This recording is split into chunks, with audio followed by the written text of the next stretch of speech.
still. Haley and Devin's lips were insanely close now. Devin's breath was intoxicating to Haley, and Haley's glistening, plump lips were quivering at the near touch of Devin's lips. Behind him, the flames raged inside of the fireplace as shadows danced on the walls around them, their hands clasped together, hanging down each of their sides. Then Devin, who couldn't take it anymore, lifted Haley up by her bottom, with her back still against the wall, as she wrapped her legs around Devin's waist. They could feel each other's pulses beating and throbbing beneath their skin, body against body. Then, like an explosion of pure angst, Devin and Haley began kissing each other feverishly. Sweat dripped from Devin's forehead, as a result of the humidity between them both. Haley suddenly reached up, put her hand on Devin's cheek, and pushed his face back. "I can't do this. I'm engaged," Haley panted, looking into Devin's fiery eyes. Her body told a different story, though. Her sparkling hazel eyes told a different story, too. And that's when she gave in to him. They kissed each other while Devin carried Haley to the bed, where they tore each other's clothing off and became one flesh.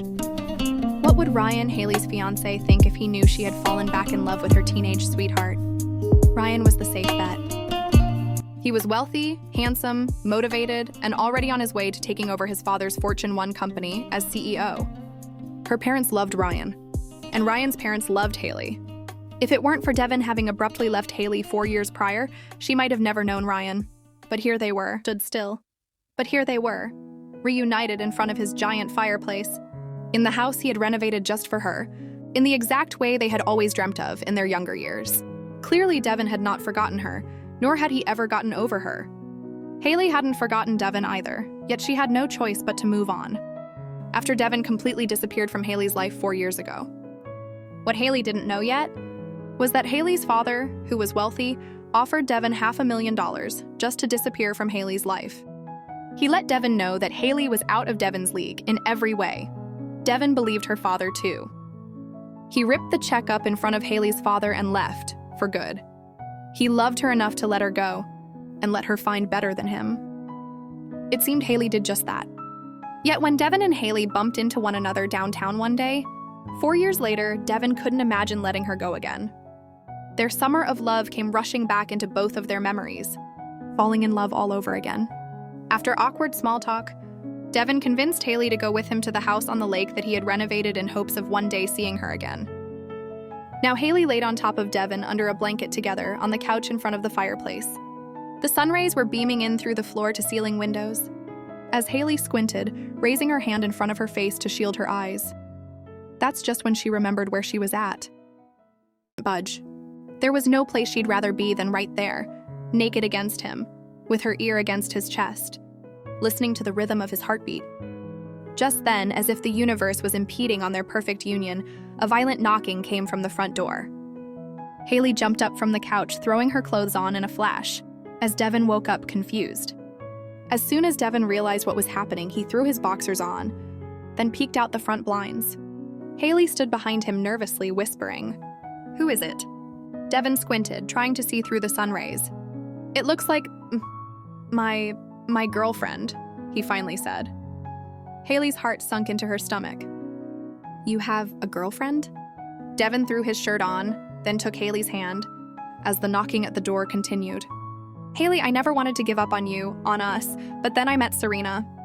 We've been seeing each other for a few months. I didn't think you'd ever come back to me." Haley gulped. She had no right to feel hurt since she had a fiancé. But then again, Devin left Haley, not the other way around. "We'll talk about this later," Haley responded, heading to open the front door as Devin trotted behind her. Before Devin could stop her, Haley opened the front door. Serena, tall, skinny, with long red hair, brown eyes under her designer sunglasses, and a designer purse, looked the opposite of Haley. Immediately, Haley felt insecure. Tilting her sunglasses down, Serena scanned over Haley, before resting her eyes on Devin, who stood behind Haley in the doorway. "I can explain," Devin said, still in boxers and a t-shirt. "I'm Haley," Haley announced, reaching her hand out towards Serena. Serena stood looking at Haley's hand as if it were the plague. "Are you cheating on me?" she yelped, glaring at Devin. Haley ducked under Devin's arm to go back inside. Clearly that was none of her concern. Clearly Serena, who Devin conveniently left out of their conversations, was furious, and rightly so. As Haley listened from behind the door, Devin began speaking to Serena. "Listen, Serena, just relax, okay? She's just an old friend. An old friend who conveniently looks like the girl you told me was your soulmate and the love of your life until she broke your heart," Serena retorted back to Devin. "Fine. You caught me. That's her. I don't want to hurt your feelings, but I might never get this opportunity again. So I'm going to let her stay and ask you to leave," Devin stated. Haley's mouth dropped behind the door and her heart fluttered. Suddenly, Serena smacked Devin. "Don't come crying to me when she breaks your heart again," Selena yelled, walking angrily back to her car. Devin shut the front door behind him, resting against it. "How did I break your heart?" Haley wasted no time in asking. Devin walked to the dining room table and gesturing for Haley to sit. Once they were seated, Devin explained in detail how it was all a misunderstanding. He told her about what her father tried to do that day, 4 years ago, and how he ripped the check up and left. "I'm so sorry," Devin said, a tear falling from his eye. Haley took Devin's hand into hers and looked at him with warmth. "I had no idea my father did that," she said in a low tone. "I still didn't have to disappear like that. But Haley, I wanted what was best for you, even if that wasn't me," Devin stated. "And now?" Haley replied. Devin looked deep into Haley's eyes, replying, "Now I know that's me. You let a bird fly, and if they come back, they're yours," both Haley and Devin said together. "So what now?" Haley asked. "Well, I ended my loose ends," Devin responded, arching his eyebrows. I know, Haley said. "I have to end my engagement." Suddenly, a knock came to the door again. It was Selena. Rolling her eyes, Haley answered, this time not being so nice. "He told you his pick. Now accept it and let him go," Haley exclaimed. But before she could shut the door entirely, Serena stuck her foot in the door. "I'm pregnant," Selena said in a chilled tone. Haley turned to look at Devin, who heard what she said. His mouth dropped open, but words eluded him. Selena pushed past Haley and marched over to Devin. "Are you going to be a part of our child's life or not?" Haley and Devin glanced at one another before Devin responded. "Do you have proof?" Selena dug in her purse, then pulled out a positive pregnancy test and slammed it on the table in front of Devin. Haley felt tears rushing to her eyes as she grabbed her clutch from above the fireplace, looked at Devin tearfully one last time, then ran out the door. "Haley, wait!" Devin cried, chasing after her. He finally reached Haley in the front yard, just before she reached her car. He wrapped his arms around her from behind as tears spilled out from them both. Haley turned herself around, still in his arms. "What chance do we have now?" she cried. Devin tried to comfort her mind, but deep down, they both knew there was nothing left for either of them. Selena, who stood at the front door, watching Devin and Haley cry together, seemed to genuinely enjoy witnessing the end of their love story. Haley gave Devin one last passionate kiss, then got into her car and drove away. Devastated wasn't even the word for how both Haley and Devin felt in that moment. Afterward, Haley returned to her fiancé as if nothing happened, while Devin reluctantly entertained Selena, who was already speaking of turning Selena's art room, that Devin included in the house floor plans in hopes of one day being with Haley again, into the baby nursery. Still, Devin wanted nothing to do with Selena, but he wasn't the type of man who would walk away from a responsibility like having a child. After all, him and Selena had been intimate multiple times. She also knew that they could never be together, because Devin clearly showed that he was already tied to another. Once again, Ryan became the safe bet, the only bet. Over the next several months, Haley continued to play the role of the perfect fiancé. She didn't even feel bad about losing her virginity to her teenage sweetheart. In fact, she preferred it that way, and Ryan didn't even have to know. While shopping with her mother for the perfect wedding dress, Haley confessed to her. She expected her mother to scold her, to act surprised, but she didn't, and she wasn't. Her mother then explained to Haley how she had a similar dilemma as a young woman. She went with the safe bet, and she didn't regret it. Not one bit. Still, Haley could see a glimpse of regret hiding in her mother's eyes. Meanwhile, Devin was being suffocated by Serena. His head spun, thinking about why it had to happen the way it did. He would have given anything to go back in time before he met Serena and before he left Haley that night. Miles away, Haley was having dinner with Ryan. She suddenly had an urge to confess to him her time with Devin.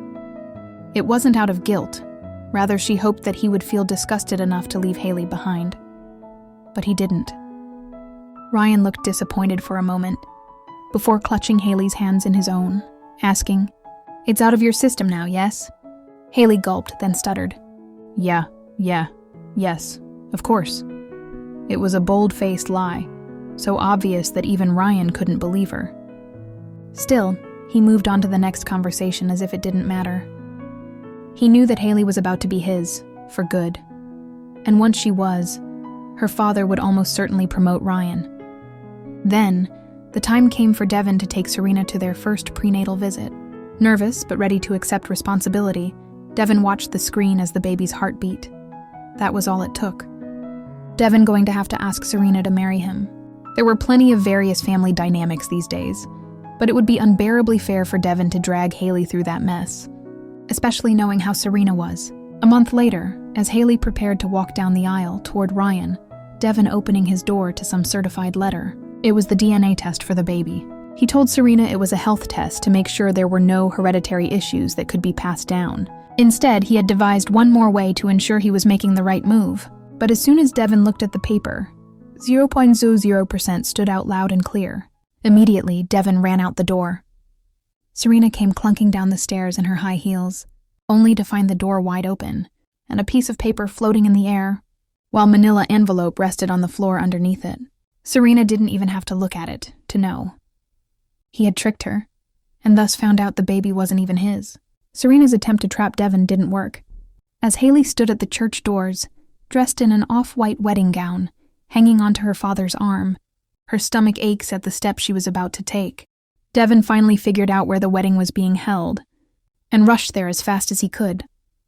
But when he got to the church, the parking lot was empty. He had missed her. She already got married, he thought. Hanging his head low in defeat, Devin headed into the church to sit on the pews. He bowed his head and let the tears fall. Then he heard her voice. "Devin?" Haley called from the doorway. Devin turned to see Haley, still dressed in her wedding gown. "How was it?" Devin mumbled. "What, marriage?" "I don't know, because we haven't married yet," Haley said, smiling. Devin stood up and eagerly moved closer to Haley. "You mean," Devin started. Haley shook her head no, before Devin picked her up and kissed her while spinning around. "You look beautiful, by the way," Devin said in between kisses. "Wait, but what about your baby?" Haley said as Devin stopped spinning to let her down. "It's not mine." "It never was," Devin exclaimed. Haley's face instantly lit up with relief and excitement. After that, Haley explained how she was about to walk down the aisle toward Ryan, but knew that she couldn't. Her heart wasn't in it, so she turned and ran, leaving her mother to explain for Haley. Afterward, Haley gently let Ryan down, apologizing at the same time. Ryan let it slip during their conversation that his main goal was a promotion from her father, not Haley. The following day, as Haley helped Devin paint over the nursery, Haley suddenly ran to the bathroom to vomit. They were in heavenly bliss since they reunited the day before, but now she was ill. Was it an omen? She thought. Devin had his own suspicion, though. "I'll be right back," he said, rushing down the stairs. When he came back up, Devin had an unopened pregnancy test. "I bought a bunch to make Serena take in front of me," he explained. Haley nodded, then proceeded to take the test. It was positive, and the best part was that Devin didn't have to question Haley like he did Serena. He knew that it was his baby, their baby. They would go on to marry the next month, then welcome a baby girl by June.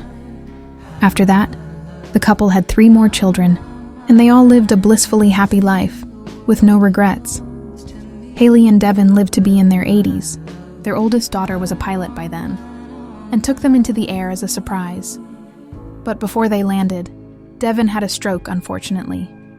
While their daughter tried to remain calm and stay on the line with air traffic control, she relayed messages to her mother, Haley, who was crying over Devin. Then, as if in unison, Haley had a stroke. Their daughter told the story over and over, as she was delivering them to heaven together. Their love story was timeless, all the way until the end.